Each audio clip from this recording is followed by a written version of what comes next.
Всем доброй ночи. Дорогие друзья, говорят, что врагов нет у больных, несчастных, бедных людей. А человек, который хоть как-то отличился от других, человек, который обладает хоть каким-то имуществом, талантом, знаниями, именем, у него всегда будут враги. Изначально становится обидно, когда ты понимаешь, что тебя ненавидят ни за что. Иногда человек удивляется, возмущается тому, что про него пишут гадости люди, которых он лично не знает.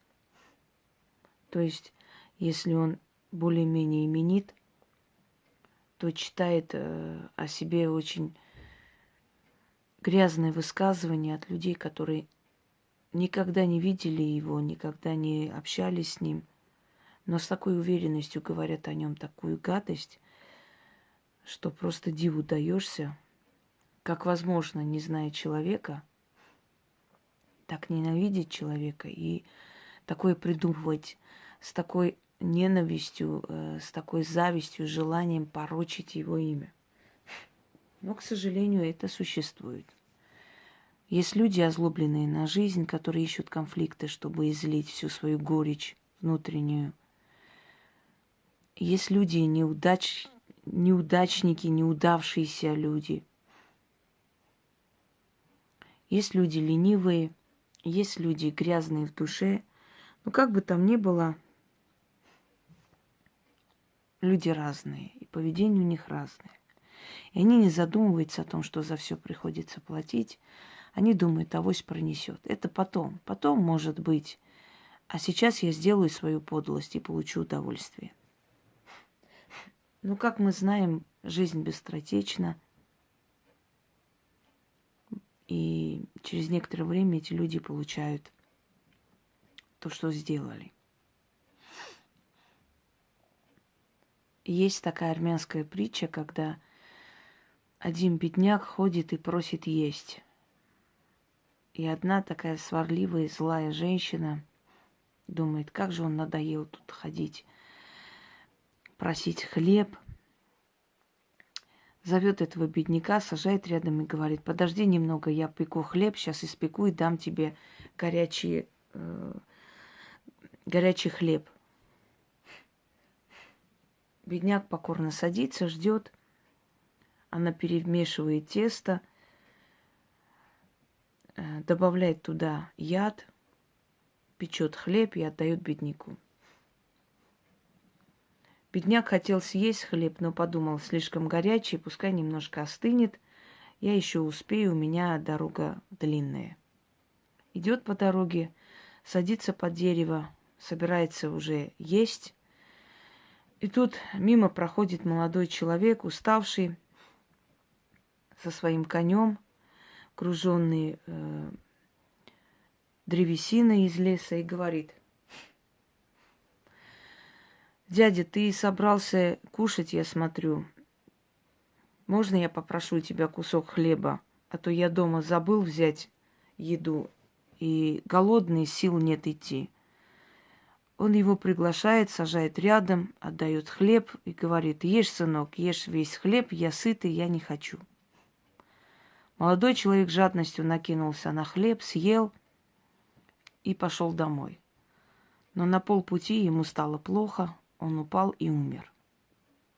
Сидит сварливая женщина и радуется тому, что отравил старика. Мол, ну и прекрасно, не придет тут, не будет клянчить, надоел он уже своим видом мне. Соседки заголосили, побежали. Мол, тетушка, выйди, несчастье, несчастье. Она говорит: что случилось? Твой сын упал и помер. Она подбежала, начала голосить, бить себя по голове. И через некоторое время узнала, что тот старик и ее сын встречались. И тут она поняла, что, скорее всего, старик, не зная ничего, угостил отравленным хлебом ее сына. Так вот, дорогие друзья, мораль сей басни такова. Когда ты кому-то отдаешь отравленный хлеб, задумайся, а не встретится ли он с твоим сыном где-нибудь. Или дочерью. Когда ты делаешь зло, когда ты пытаешься поганить жизнь человека, задумайся в какой-то момент, не вылезет ли это навстречу твоим детям и внукам. Во время красного террора писали доносы на людей, люди исчезали всей семьей, расстреливали врачей, профессоров, ученых, расстреливали мужа, жену. Одна из дочерей знаменитых врачей пишет: сначала забрали отца, потом маму, потом нас забрали в детский дом. И вот мы из любящей семьи, заботливых родителей, попадаем в чужую среду, где нам колят пальцы булавками, бьют, обзывают детьми врагов народа. Я вначале получала письма от отца, а потом письма идти перестали. А после перестали письма и от мамы. Вы представляете, к чему приговаривали людей такие доносчики, такие грязные личности, которые не состоялись сами в жизни и не хотели, чтобы у кого-либо был успех. По доносу жгли на кострах инквизиции людей, обвиняя их в ведовстве, в колдовстве, абсолютно невиновных людей, абсолютно не имеющих никакого отношения к колдовству. По доносам веками сажали, преследовали людей. В советское время писали доносы на знахарей, на ведьм. Очень дорого они за это потом платили, очень страшно. Когда на Вангу написали донос, ее забрали в тюрьму, она сказала этому милиционеру, который ее забирал: я тебя очень прошу, я никуда не убегу, я буду здесь сидеть. Спеши домой, твой ребенок сейчас упадет в колодец и утонет, ты еще можешь ему помочь. Тот сказал: аферистка, шарлатанка, хочешь меня обвести вокруг пальца, не получится. Она долго его просила, умоляла, уговаривала, ничего не получилось. Он не отстал от нее. Повел ее в тюрьму, а через пару часов узнал, что действительно его единственный ребенок упал в колодец и утонул. И после этого он написал заявление, ушел из органов и больше не хотел иметь ничего общего с органами дознания и карательными органами. Дорогие друзья, в чем цель доносчика? Это, по сути, глубоко несчастные люди, которые отравляют всех вокруг для того, чтобы самим только не страдать. Женщины, которые не нашли свое счастье. У нас тут одна рыжая баба ходит, ей уже под 60 лет, была старшая по дому, постоянно на всех катает донос. У кого-то притон она увидела внезапно, чей-то ребенок велосипед украл якобы, кто-то курит там на балконе, ей мешает, дым вниз идет к ней в квартиру. Постоянно занята доносами. Неухоженная старая дева, живущая на жалкую пенсию, потому что, видимо, в жизни больше ни на что не способна. Человек, который вечно отравляет жизнь всем и вся, надоедает. Ей разбивали окна ночью, чего только ей не делали, потому что она тварь. Если помните, как-то мы с Пусей гуляли, я снимала прямой эфир, и она подошла. Женщина тут с собакой не гуляет, вот ей все надо. Она уже давно не старшая, но ей везде надо лезть. А мы там не гуляли, мы просто стояли, Пуся лежал возле меня, я как бы довершала запись. Они сами глубоко несчастные люди. Это бегающие по прокуратурам, по милициям, по разным инстанциям, пишущие доносы, анонимные там какие-то записи, отправления. Они сами несчастливы. Но от этого нам не легче, правда? И подобные твари могут отравить нам жизнь, они могут надоедать, они путаются под ногами, как муха в паутине. Они вечно мешают, вечно суют палки в колеса. Их единственная цель вредить людям, просто вредить. Почему? Здесь даже нету причины, здесь нет логики. А чтобы только самой не страдать, чтобы и другие страдали тоже. Дорогие друзья, испокон веков знающие люди оберегали себя разными заговорами, разными ритуалами от доносчиков, от вредителей, от людей, которые любят лезть в чужую жизнь. Из-за доноса моего деда, прадеда, отца моего дедушки, 3 раза пытались расстрелять. За что? За то, что он брал сирот в дом к себе. Беспризорных детей еще в те годы многих было, всяких войн, геноцидов. И потом Великая Отечественная. В общем, этих сирот хватало. Он брал этих детей на воспитание вместе с моей прабабушкой. Потом выдавали их замуж, женили, строили им дома. И я, вот, будучи только взрослой, узнала, что это не родные дети. Я думала, это тетки моего отца, то есть родные наши родственники. Только потом, через много лет, я узнала, что это дети, которых воспитывала моя семья. За это моего бедного деда пытались расстрелять. Еще за то, что у него была княжеская фамилия. Для того, чтобы не вызвать подозрения, поменяли эту фамилию на созвучное другое название. И вот после того, как моя прабабушка, я так считаю, начитала кое-что, я эту историю рассказывала, стреляли в моего деда 3 раза, пытались его расстрелять. И вот этот маузер, тогда так назывались эти пистолеты, револьверы, не знаю, он давал осечку. Когда он стрелял в воздух, в воздухе получался выстрел. И тогда тот сказал моему деду: иди, говорит, Бог не хочет, чтобы я тебя убил. И отпустили. Но из-за этих переживаний, из-за этих постоянных тасканий туда-сюда, мой дед умер молодым, прадед. Стрессы, и он умер молодым из-за этого. В какой-то момент у него случилась внезапная смерть, остановка сердца. Вот, пожалуйста. Я знаю людей, которые доносили на всех. У нас были люди, которых сослали всей семьей в Сибирь. Потом они вернулись уже в старости. За что? За то, что их старая бабушка отнесла в туалет газету с фотографией Сталина. И кто-то из соседок увидела. И вот эта тварь пошла, написала заяву на них, что они шпионы, иностранные агенты. Всей семьей их забрали и сослали. Их дом пустовал, родственники смотрели за домом. В 56-м, по-моему, году они вернулись обратно, или в 57-м, я не знаю, меня тогда не было.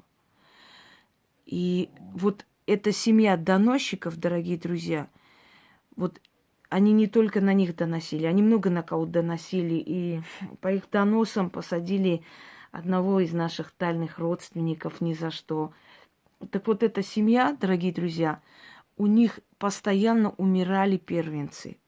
Много лет. И уже было при мне, я была подростком, когда у них мальчик, вот они очень оберегали, водили к разным бабкам, отчитывали, защиты ставили, что-то там, видимо, чувствовали, боялись. И этот мальчик перевернул на себя кипяток, и потом его не смогли спасти.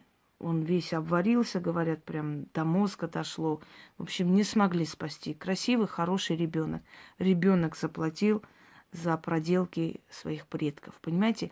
Поэтому, когда вы делаете такие грязные вещи, думая, что вас не видно, не слышно, я хочу вам сказать, дорогие друзья, мы не увидим, кто это сделал, люди не увидят, общество не увидит. Но судьба это все видит. Есть силы, которые это видят, понимаете? И в самый неожиданный момент они вам это так вернут, что вы просто обалдеете. И не только вам, и вашим детям. Несите вокруг себя зло и гадость. Даже если вам очень сильно хочется, вините себя в своих несчастьях. Доносчики несчастливые, они подвергают несчастьям своих детей, внуков, правнуков. Хорошо, если они сдохли бездетные и не продолжили, понимаете, этот грязный род. Но бывает же, что семейные люди этим заняты. Так вот, разными способами оберегали себя люди от доносчиков. Потому что подобные твари, они просто причиняют лишние неудобства. Если в сталинское время из-за доноса расстреливали, сейчас могут звать, могут устроить слежку, сейчас могут допросы устраивать. Ну, мало ли что, мало ли по какому поводу был донос. А причина всего этого – своя несостоятельность, закомплексованность, зависть и понимание своей ничтожности. Больше ничего. Только слабый, несчастный человек причиняет другим страдания. Беспричинные. Если у вас такое происходит, если вы чувствуете, что на работе на вас доносят, мешают, если есть на работе люди, это пусть охрапит. Люди, которые вам надоедают, если есть у вас соседи, если у вас необоснованные какие-то обыски, проверки магазинов, ну, в общем, все, что касаемо того, чтобы испоганить вам жизнь. Берите свечу, читайте в темное время суток, либо на рассвете. Вот как только уже темно, стемнело, да, сумерки, либо ранним утром. Вот сейчас раннее утро, Господи, без 25. Читайте 6 раз, ждете, чтобы свеча догорела до определенного предела, чтобы чуть-чуть осталось, ну, огарок свечи. 6 монетами уносите под дерево, закопайте эту свечу, закройте землей, оставьте 6 монет, скажите «откупаюсь» и уходите. Обязательно закопайте, потому что вы все, что сказали, вы тем самым отдаете немой земле, то есть закрывайте эту работу. Если вы не закопаете, то это подействует слабо. Через некоторое время эти доносчики сами будут получать, у них будут такие несчастья. Дорогие друзья, я не хотела вам говорить, но я все-таки скажу. Я когда работала в техникуме преподавателем, была женщина, которая постоянно на меня доносила. Она рвала ой, скажите, все. Из личных дел детей страницы, а потом меня заставляли, значит, заново заводить эти личные дела и так далее. Ключи были у нее, но я не могла напрямую сказать, не умела еще пока отстаивать свои права, и еще она была старше меня, мне было неудобно. Это сейчас я могу по морде въехать. Тогда я была молодая, неопытная, понимаете? И я сделала кое-что, не это читала, немножко другое. Это я для вас приспособила, чтобы оно было немножко более для обычного человека. И знаете, через некоторое время у нее сын повесился. Честно, мне было дурно. Я не хотела, чтобы это случилось, потому что этот мальчик мне нравился, он был хороший ученик. Но я не знала, что, понимаете, что может, как могут духи наказать ее. Я всего лишь дала на их усмотрение. Но она не только мне сделала вред, она очень многим сделала вред. Одна учительница, доведенная ею, вскрыла себе вены, еле спасли. Она была тварь, натуральная тварь. И вот такое произошло. Понимаете?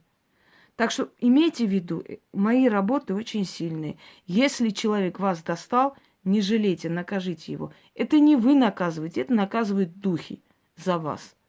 Если человек достал незаслуженно, или он вас, или вы его, будете трусливые дуры, значит, на вас будут ездить. Пусть будет неповадно. И после этого все те, которые эту историю знали, обходили меня за 7 верст. Вот и все. Получили, называется. Называется «допрыгалась».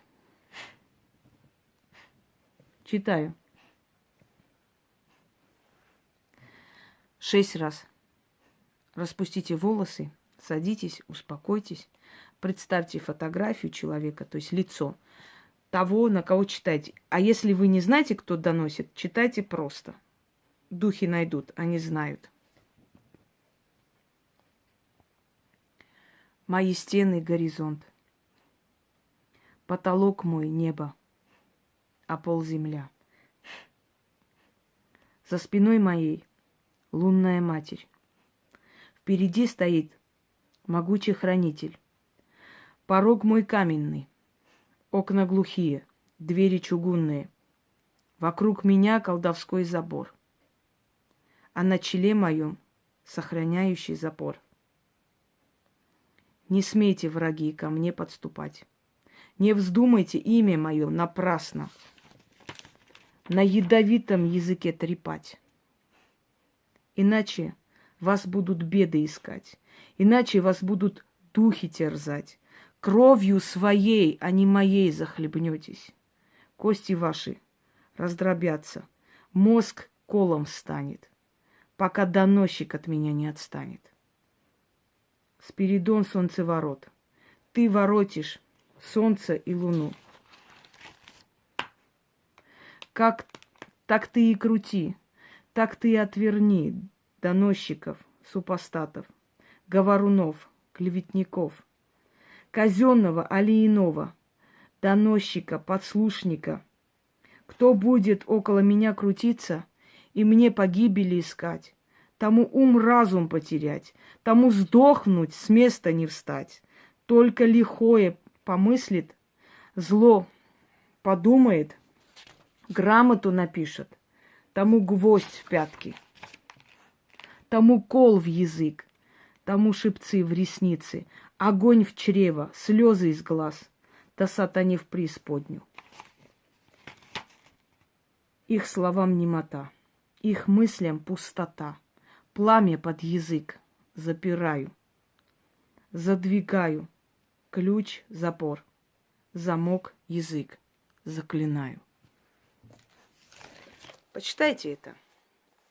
И те, которые ни за что на вас доносят, пытаются вас с работы убрать, пытаются вас достать, пытаются по милициям, по прокуратурам ходить, узнавать, откуда у вас подарки, деньги. У них такое начнется, дорогие друзья, они вообще забудут ваше имя, вообще о вашем существовании. Авария за аварией. Скорая будет дежурить возле дверей. Пожары, несчастье, дома завал, дома эти скандалы, войны, болезни, потери денег, усталость, недосыпание, страхи, паники. Насыпятся такое сверху, что никому не пожелаешь. Хотя нет, некоторым пожелаешь. Именно это и происходит с теми, кто трогает меня, например. Вот. От того и сходят с ума. Не бойтесь отстаивать свое имя, свою жизнь и все, чего вы добились. А если боитесь, тогда вам незачем себя защищать. Тогда сидите, пусть вас по голове бьют, а вы подставляете левую щеку, правую щеку, голову. Вообще лучше сразу голову на плаху положите, пускай отсекают. Вы же добрые, хорошие, и ждете, пока Боженька спустится и вас будет защищать. Нет, дорогие друзья, вы сами просите силы, они знают, как быть. Силы демократичны, повторяюсь. Они не будут вмешиваться в вашу судьбу, пока сами не попросите. Просите наказание. Справедливо оно, вас защитят. Даже не сомневайтесь. Всем удачи!